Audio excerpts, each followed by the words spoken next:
Hey, old dogs. I just want to take a moment to welcome a new sponsor to the show, Smart Move. Smart Move is the best way I know to protect yourself from evictions and bad tenants. Smart Move has a special offer just for Old Dog listeners. Just go to tenantscreening.com, enter code OLDDOG25 at checkout, and you'll get 25% off your next screening. That's tenantscreening.com, enter OLDDOG25, and get 25% off your next screening. This episode of the Old Dogs REI Network is brought to you by Mino Studio.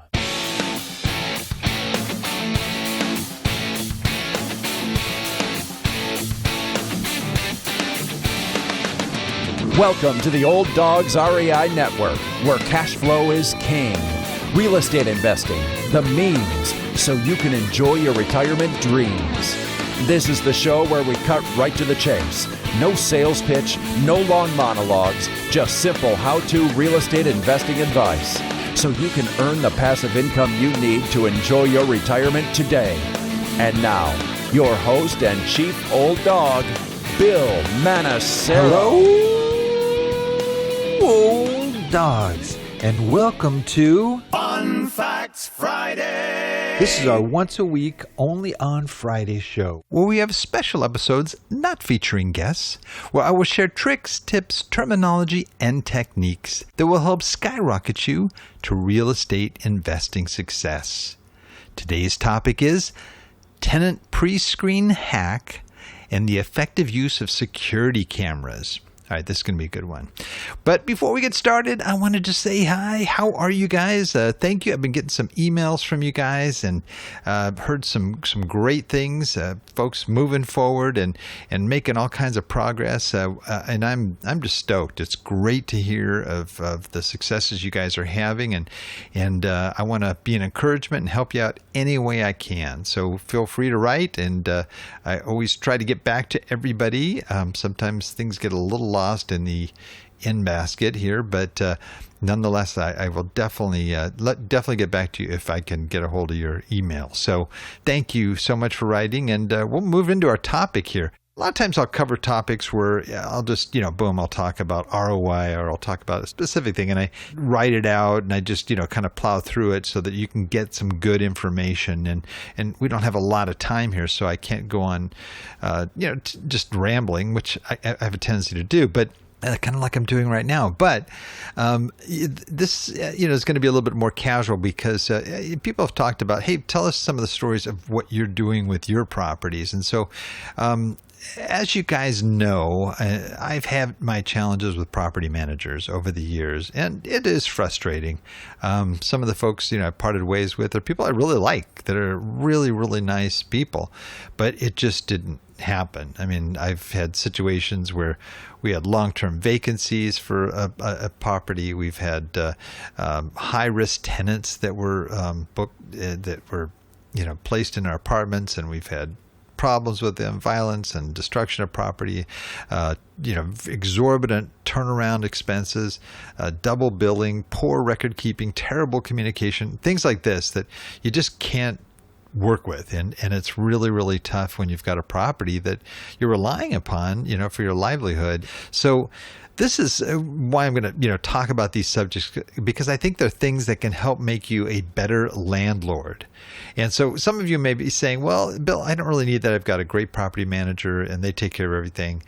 But what happens when you don't have that great property manager, or something happens and things turn sour, or you want to be prepared to be able to step in and do what you have to do. And that's basically what's happened to me, is that I've had my experiences where I think you guys know, I shared a while back, I literally went out to Indianapolis and I moved into one of the apartment units of my 22 unit to live there for a month, to see what it's like, to see what the issues were, to see what the neighborhood's like, to see what the tenants are like, to just to really learn the process. And I would go to my property manager's office every day and I would learn about what they do and how they do it. And in that process, I developed some good relationships with them. And but I also understood certain times of the day when when it's a good time to call and when it's not a good time to call, because I could see the patterns of when they are busiest, when they're processing bills, when they're doing other things, so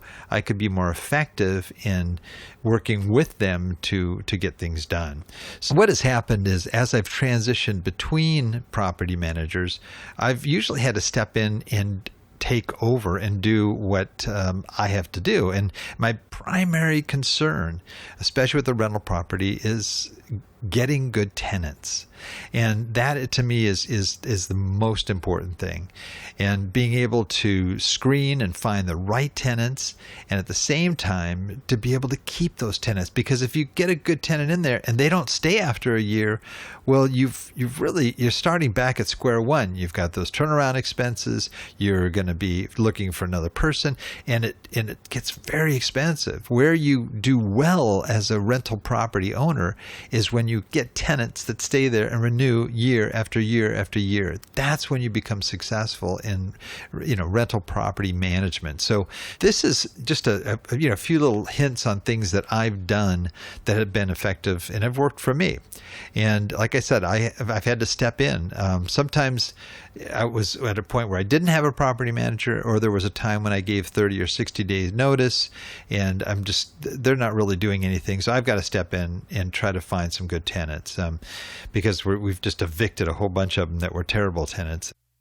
What I did sort of first off is just sort of educate myself, because I'd never managed a property. And those of you that are trying that and actually managing your own properties, good for you, because you're going to learn a valuable lesson. Hopefully you have this book on your shelf. It's called The Book on Managing Rental Properties by Brandon and Heather Turner.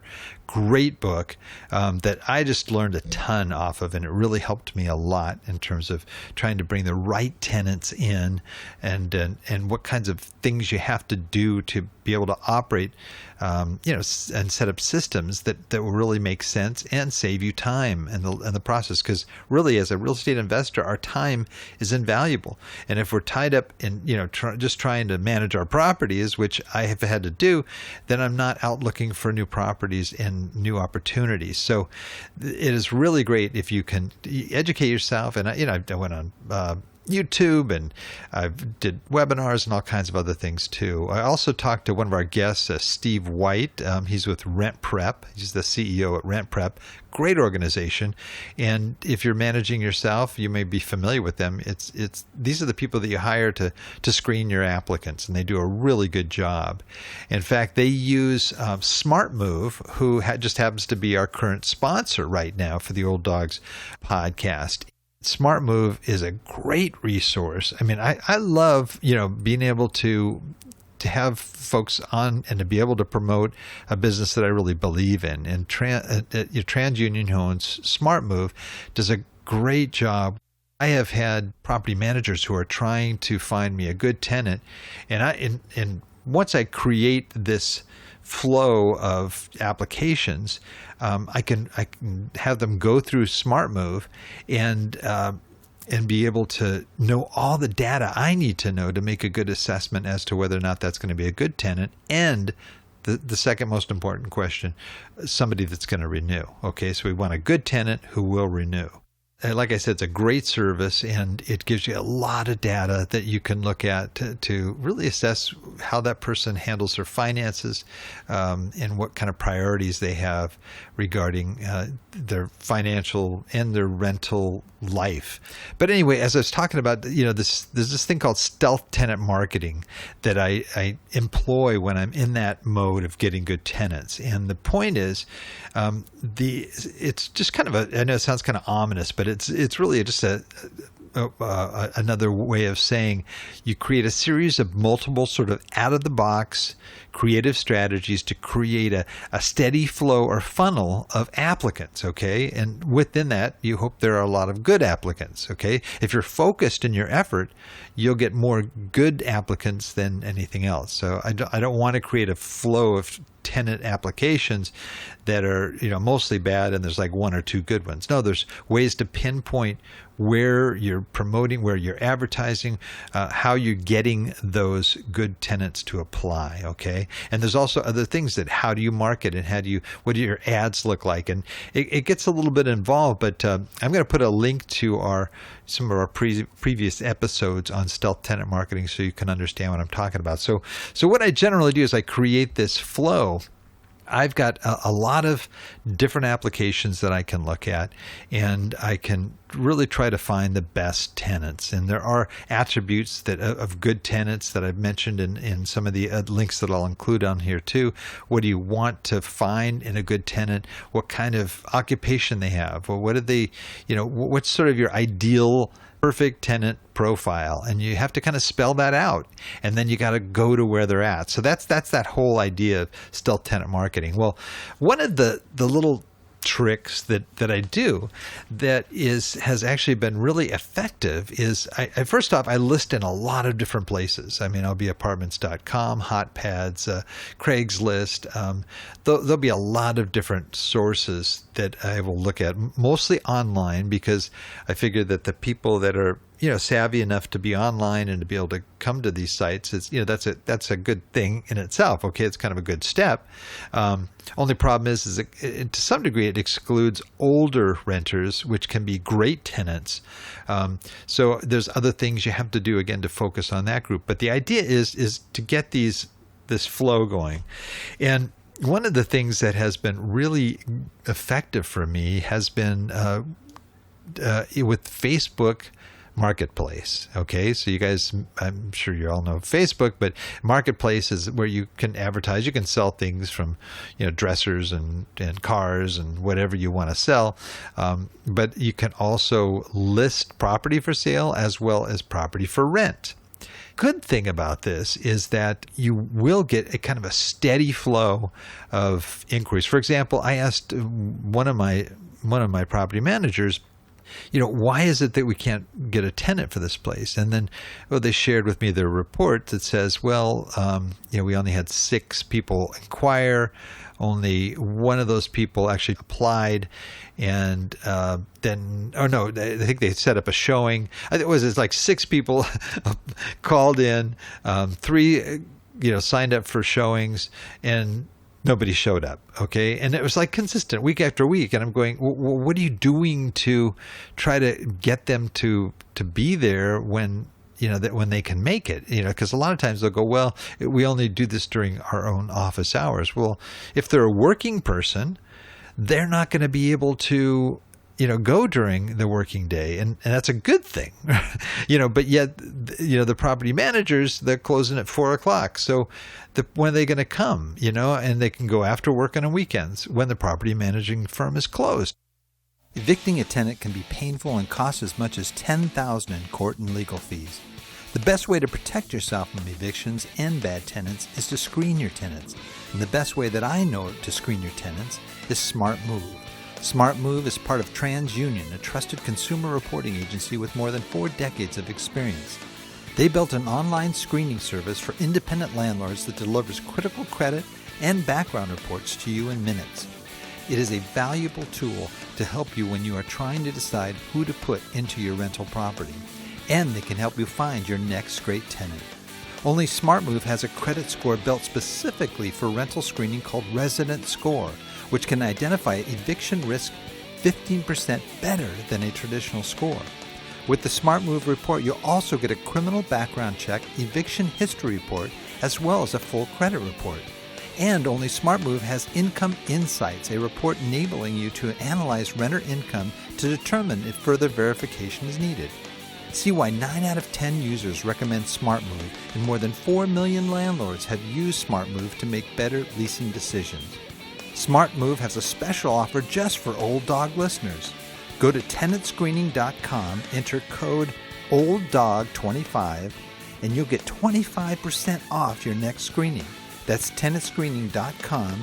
Use code OLDDOG25 at checkout for 25% off your next screening. SmartMove.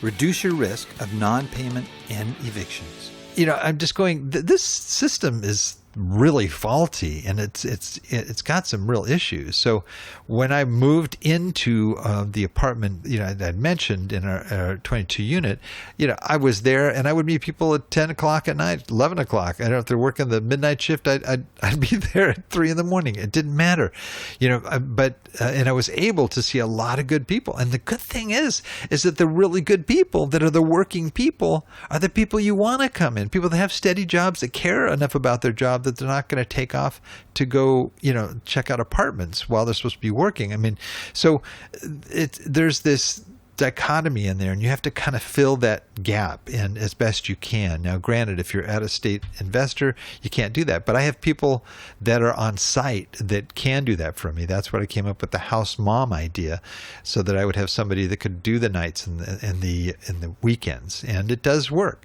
As I was mentioning, Facebook Marketplace is very interesting because you can get a ton of inquiries, and I always have these somewhat canned responses that I just sort of cut and paste into their message, and to get right back to them. Some people and so what I kind of found out as I was doing is I was looking at this, I was going, okay, this person kind of sounds kind of interesting.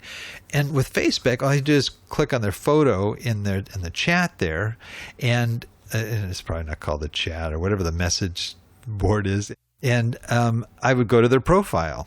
Okay. And this was very interesting for me. Okay.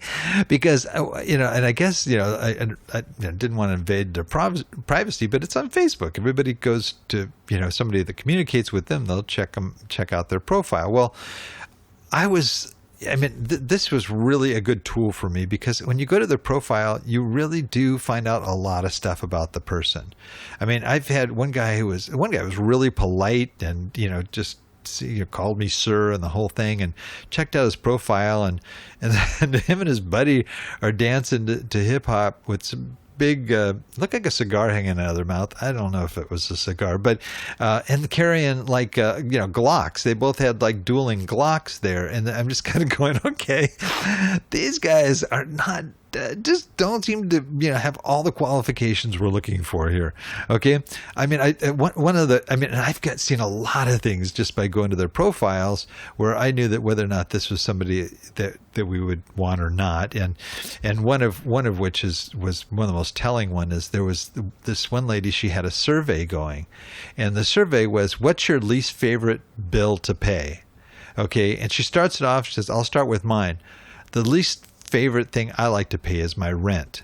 Okay. So that was like, seriously? Okay. Don't you people know that, if you're saying this stuff that in your applying, you're looking to rent a place, that's kind of what I call a pre-qualification hack. And, of course you don't want to violate any of the federal housing regulations or any of that stuff. But, the main thing is, if there's, there's people that have every indication that they are dealing drugs or that they're selling themselves or whatever it is, that it's just a red flag. Okay.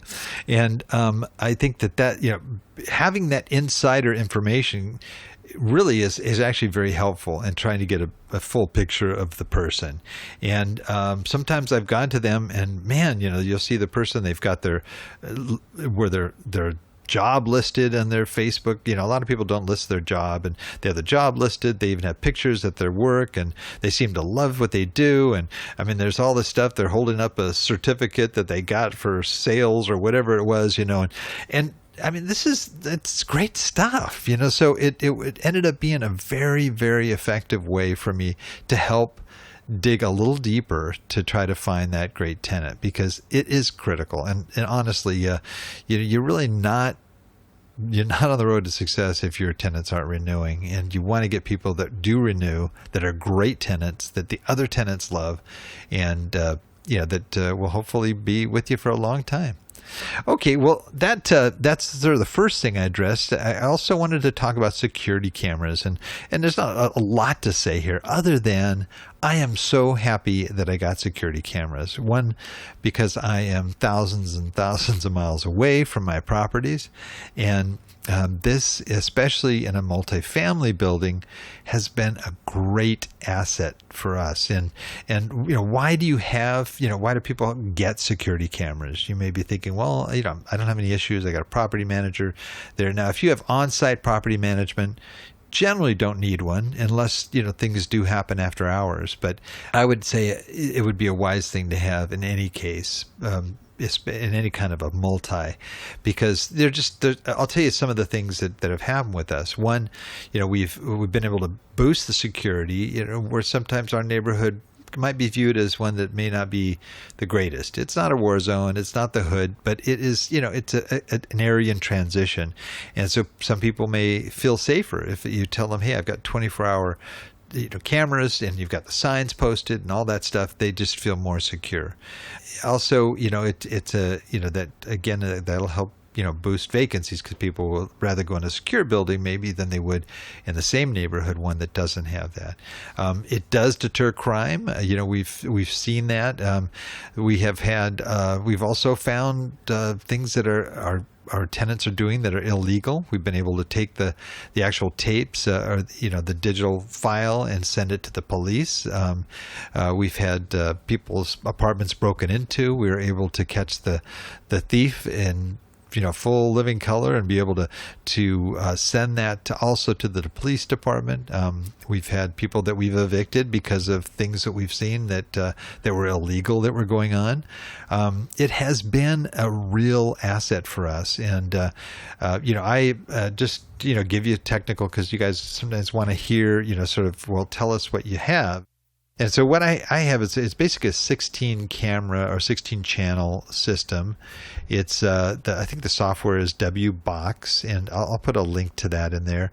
I think the hardware is Dahua or Dahua, and it comes with a 1 terabyte hard drive.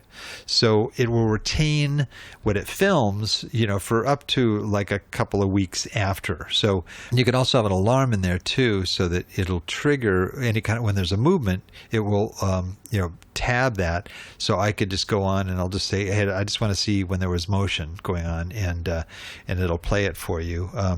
They came with I think 2 megapixel dome cameras. There's 8 sets of dome cameras. So generally I have 3 hallways, and there's one at the end of each hallway indoors, okay? And then I have multiple outdoors, so I can see this for the full perimeter around the whole building. We have a parking lot, so I have one focused specifically on the parking lot. And when we got that, we saw there was we would find strange things in our sort of basement area. We have like a little storage room, and we would find, pipes in there. We'd find condoms. We'd find all kinds of different things, and we're going, what the heck is going on here? Are these our tenants? What? And we found out that some area druggies they found a way to just pull our door. Even though it was a security door, they were able to pull it with such a force that it opened. It did without breaking anything. And they were doing this on a regular basis. It wasn't until we got the cameras that we realized that. And so we were actually able to fix the doors. We actually took the handles off the doors so that people open it just with their key now. And so, and it just killed the problem. They stopped breaking in. And so I could give you a whole list of things that have been beneficial from having those cameras in here. I have contractors that'll come and do work, and they say they're going to be there on a certain day at a certain time. And when I check on the cameras and I see that they aren't, and they still tell me they are, I know I've got a problem with this contractor. So there are a lot of benefits to it. And I have somebody on site that actually worked for the same company that installed these. So they're able to, like, if I need a tape and I say, hey, I had something happened last night somewhere around 8-9 o'clock, they know how to scan through it, find it, send me the tapes, and it saves me a lot of time too, so that I don't have to do it. But it's a smart thing to do. Like I said, we have full coverage. We've been able to see things that happen in the neighborhood, and what goes on at night around there. We found, we had a problem with prostitution there, and we saw it was happening on the same side of the building. So we put some bright, spotlights on that side of the building, and it's not happening anymore. So there's like a lot of good things that come about from having security cameras. And if you have any other questions, you can ask me. I'd be happy to tell you what I can. But the whole thing and the installation, all the cameras, cost me, I think, $2,262 to install. So it's not that expensive for the value that we've got out of it. I think it's paid for itself many times over. So that is that's a little heavier. You can go smaller, you can go less channels. If you only have like an 8 unit, wouldn't need as many cameras. Boy, it's really great. Oh, and the other, great thing, it's on my phone. I can pop anywhere I am. I can check the building at any time, with the app that comes with the software, and I can, I can check any camera in the building on my phone, and it's great. It's really great. So that is it for today. I hope that these little tips were helpful for you. These are things that we have to do sometimes as landlords to work our way through until we get a well-oiled machine, and we've got things in place. We've been able to upgrade a lot, that 22 unit, and I think our rents are significantly higher. Yeah, I think we're right, sort of averaging around $650 for a studio. When I purchased it, was $395 in 2016. So in 3 years, we've taken a pretty big jump up, but a lot of that has been renovating it and making them nicer, but also dealing with some of the problem issues too. If you have any questions, just let me know. That is it for today. Please note, I'm going to have some links in here that'll be helpful for you. That'll be helpful, as well as some episodes that tie into some of the things that I've mentioned as well, especially the stealth tenant marketing. Just look for the episode entitled Tenant Pre-Screen Hack and the Effective Use of Security Cameras. So until next time, remember, cash flow is king and real estate investing the means. Thanks again for listening, and may God bless. Thank you very much for visiting the Old Dogs REI Network. We would greatly appreciate if you would stop by iTunes and let us know what you think of the show. We would love if you could subscribe to the podcast, give us a 5-star rating, and write a review. The more ratings and reviews we receive, the more visible the podcast will be to others. Thank you.